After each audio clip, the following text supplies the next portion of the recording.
Jair Bolsonaro disse que o Brasil tem áreas de proteção ambiental em excesso e defendeu mudanças na legislação para a exploração econômica da Amazônia. O Brasil não suporta ter mais de 50% do seu território demarcado como terras indígenas, juntamente com a área de proteção ambiental, com parques nacionais.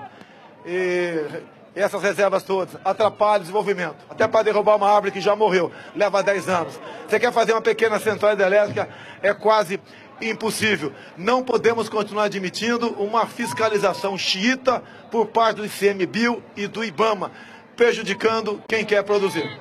Não estamos no fim, senhora liberdade. Abre as asas sobre mim, abre as asas. Você sabe o que está acontecendo com a Amazônia? Eu me recuso a aceitar a venda da Amazônia.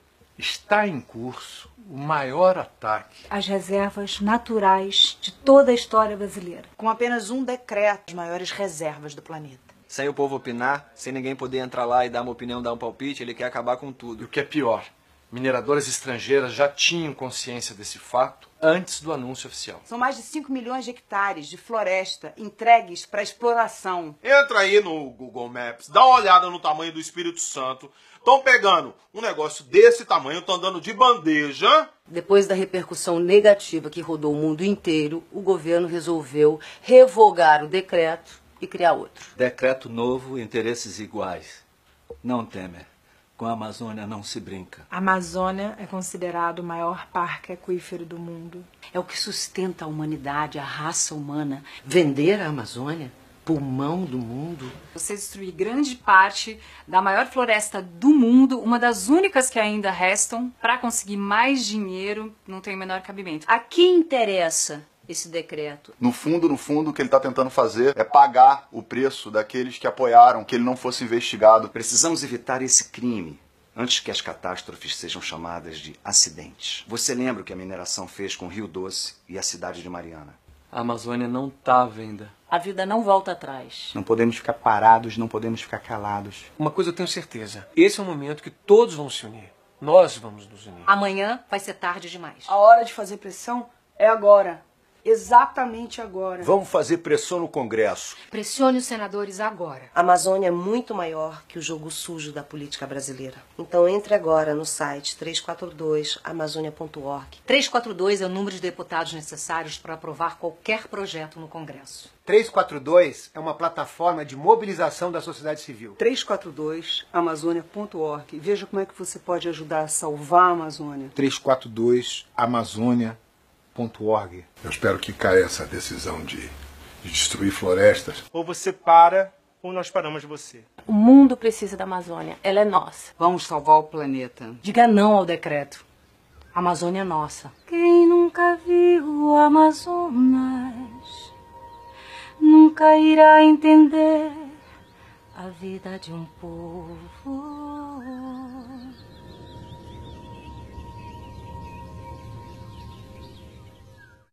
Você tem que partir para uma privatização. Tem estatais, não tem nem que ser privatizado, tem que ser extintas.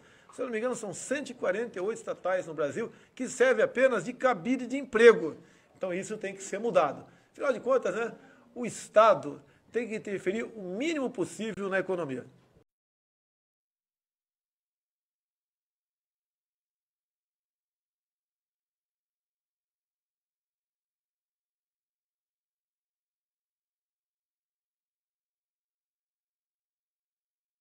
Dizem que isso é modernismo, que vamos ingressar no primeiro mundo, que o Estado deve ser o menor possível e que tudo que é estatal deve ser privatizado. Para que servem as privatizações? Privatizações são negociatas que servem para transferir o formidável patrimônio público para uma minoria privilegiada de representantes legítimos do sistema financeiro internacional. E ainda são pagas com papéis públicos que estavam altamente desvalorizados. É um verdadeiro assalto à nação, feito às claras, e com a imprensa toda batendo palmas. Daí a propaganda gigantesca a favor do Estado mínimo. Destruído o Estado, segue-se o esfacelamento da nação. fazendo com que o povo não acredite em nada que é nacional, com que perca a sua autoestima e que tenha vergonha de ser brasileiro. Com a desculpa de modernidade, de entrar no primeiro mundo, o que estão fazendo é destruir a indústria nacional. Esta é a verdade sobre o projeto neoliberal, que a imprensa podre não mostra. É hora de unir, não de desunir. Vamos nos unir todos nós, cidadãos comuns da nossa terra, que estivemos até agora observando a história. Vamos nós mesmos fazer a nossa história.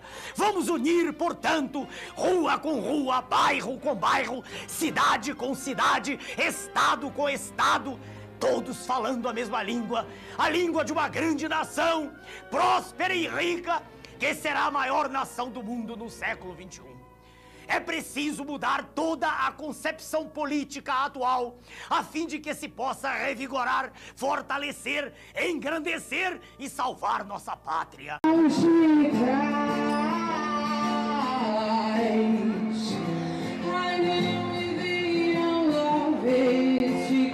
Você tem que partir para uma privatização. Tem estatais, não tem nem que ser privatizadas, tem que ser extintas. Se eu não me engano, são 148 estatais no Brasil que servem apenas de cabide de emprego. Então isso tem que ser mudado. Afinal de contas, né, o Estado tem que interferir o mínimo possível na economia. Quando se fala que os fatores externos são importantes para a economia, para a população e para os destinos do Brasil, a gente vê o que acaba de ocorrer na Argentina. Implodiu a economia neoliberal do ultra-neoliberal presidente Maurício Macri. Veja o que aconteceu nesta notícia aqui do Estadão de há pouco. BC da Argentina volta a aumentar juros e taxa básica vai a 40%. 40% de juros, imaginem que loucura. E isso depois de ter gastado, em apenas uma semana, 4 bilhões de dólares para segurar o dólar.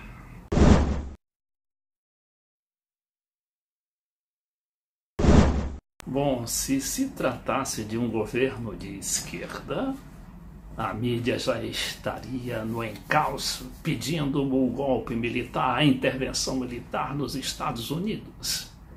Mas eis que quem é que está agora inspirando o governo Macri? O Domingos Cavallo, aquele homem do Corralito. E os argentinos novamente se veem diante da perspectiva de uma nova quebra. Aquele Corralito que em 2001 sequestrou todas as economias dos argentinos, desde a poupança até a conta corrente, e deixou o país engolfar na sua pior crise. Mas vamos examinar essa notícia do Estadão de agora há pouco, para termos uma ideia da loucura em que se meteu esse governo Macri. Olha aqui. O Banco Central da Argentina elevou nesta sexta-feira sua taxa básica de juros de 33,25% para 40% ao ano. A instituição havia aumentado os juros ontem, poucos dias após ter elevado a taxa na última sexta-feira em 3 pontos percentuais, com o objetivo de frear um quadro de maior demanda por dólares e desvalorização do peso.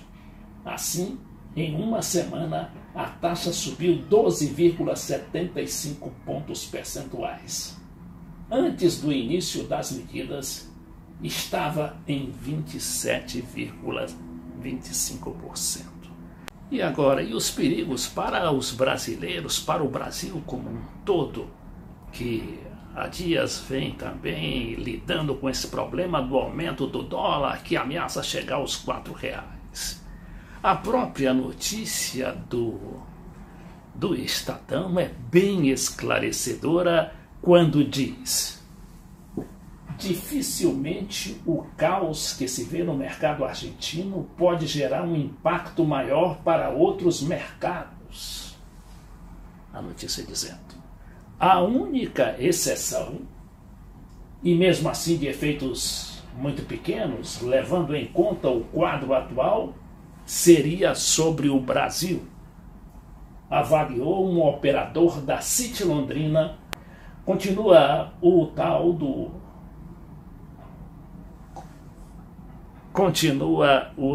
do operador da City Londrina. Além do mais, temos visto uma volatilidade cambial em todo o mundo. Isso não é um problema apenas para o Banco Central argentino, ainda que a situação por lá pareça um pouco mais fora de controle. E o Macri, o santo Macri, para a mídia brasileira, no início do governo, convidou os argentinos a não poupar em dólares, que é um hábito lá daquele país de quase secular. Ele pediu que todos eles investissem em peso e confiassem na sua política, que traria os investimentos estrangeiros. O velho papo dos neoliberais, e que sempre faz o país definhar, o país implodir, como é o caso agora da pobre Argentina. Porque la Argentina va a volver a recibir inversiones, empezando por los argentinos, que como les decía, van a sacar sus manguitos bajo el colchón, y van a ponerse a trabajar, y esto se va a encadenar, y vamos a poder decir, como nos gastaba Pepe Mujica, cuando decía estamos embuchados de dólares, que los argentinos tienen problemas con los dólares. Y es verdad, en el mundo sobran los dólares.